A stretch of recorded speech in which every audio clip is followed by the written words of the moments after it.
Si Alfonso Rodríguez Castelao viviera en estos momentos, ¿qué diría al ver esta situación de los nacionalismos y de esta intención de Cataluña de independizarse? Pues estaría muy triste también, porque vería esta falta de unión de Galicia. Hay que leer a Castelao en Alba de Gloria, como es un hombre que está de acuerdo con Galicia, está de acuerdo con sus tradiciones y elogia tanto a Bóveda como a Valle Inclán, como a cualquier otro escritor o como otra persona que quiera Galicia y trabaja por ella. Y aquí vemos que hay mucha tensión, y me imagino que a Castelao, que era un hombre de unión y médico y que quería a su pueblo, no le gustaría la situación que ve.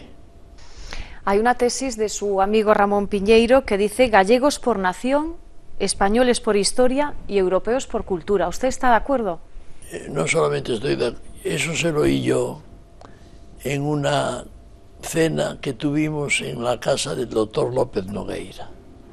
Un día lo dijo allí y yo eso lo divulgué y ahora ya lo sabe todo el mundo porque yo lo repito siempre y siempre.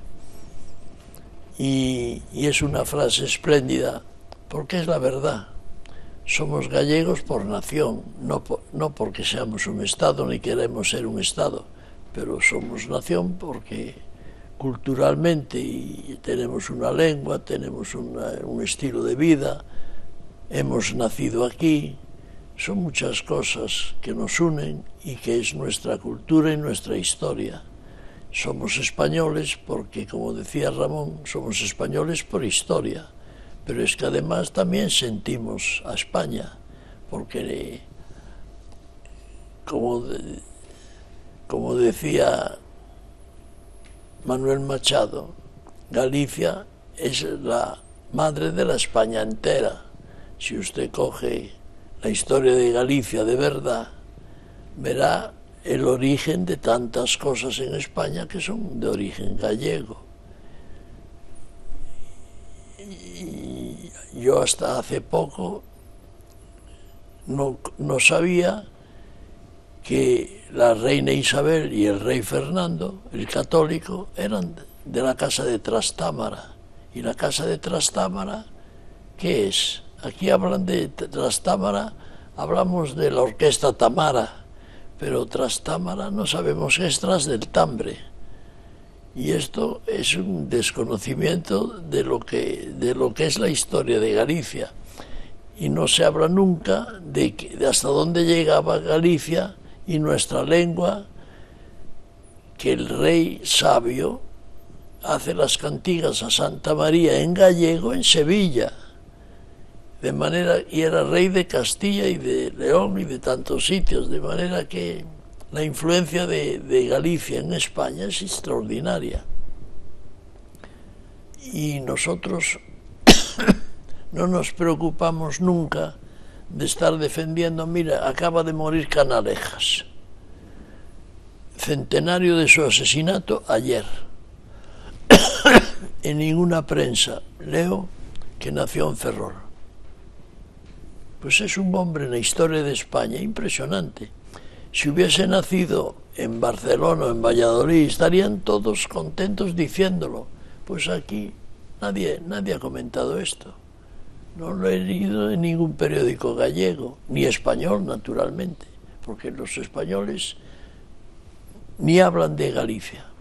Estoy leyendo recientemente una historia de Cristóbal Colón en una revista hecha por un hombre muy historiador y muy bueno, hablando de Cristóbal Colón, y no ha dicho ni una palabra, que hay mucha gente en Galicia que cree que Cristóbal Colón nació en Galicia.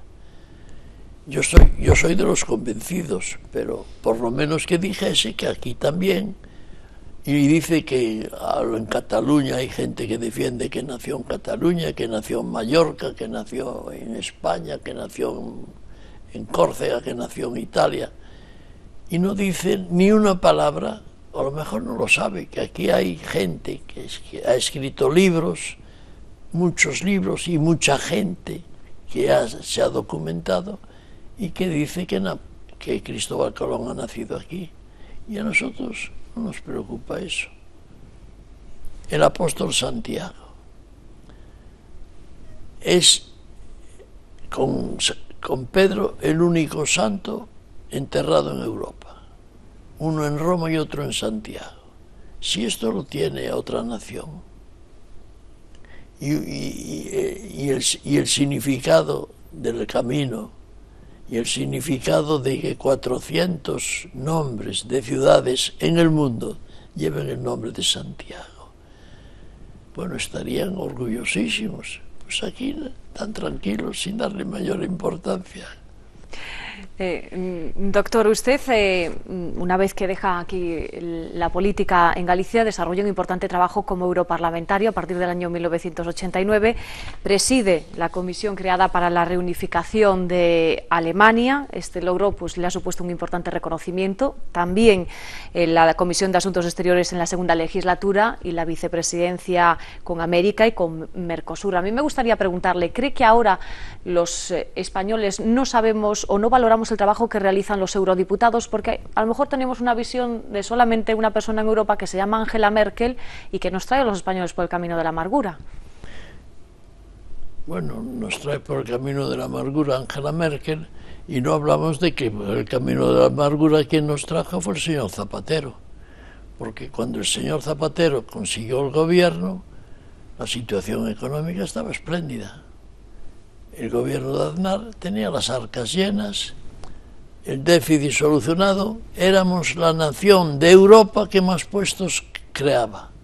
Si había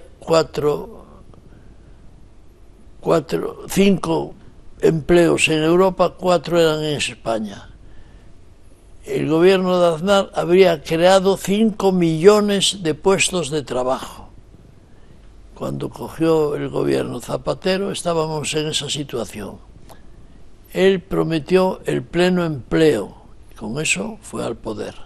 Y cuando lo dejó, 5 millones de parados y empleo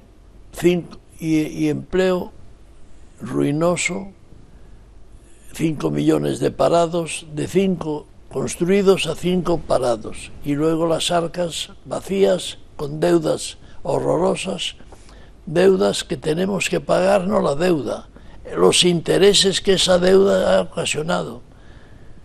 Por eso la señora Merkel no es nuestra enemiga fue el que hizo aquí ese disparate. Yo recuerdo cuando le decían esto, no solamente en el Parlamento español, nuestro partido decía que éramos unos antipatriotas, y él decía en América, y lo recuerdo porque lo he visto en televisión, que el señor Sarkozy estaba preocupado y que los italianos, porque España estaba estupendamente, porque España tal y que pronto cogería, estaría mejor. Y decía, pero este señor, ¿dónde vive? ¿Y qué pasa? La señora Merkel es una funcionaria, una presidenta de Alemania, y antes hablábamos mal de Norteamérica. Era el deporte nacional, como decía mi amigo Salorio, hablar mal de Norteamérica. Ahora el deporte nacional es hablar mal de Alemania, como si la señora Merkel fuera Adolf Hitler o algo parecido. Y la señora Merkel defiende sus intereses como los defiende el señor de Francia, como los defiende Rajoy o como los defiende quien sea. Estamos desorbitando las cosas. El problema es el déficit que tenemos ocasionado por el gobierno anterior.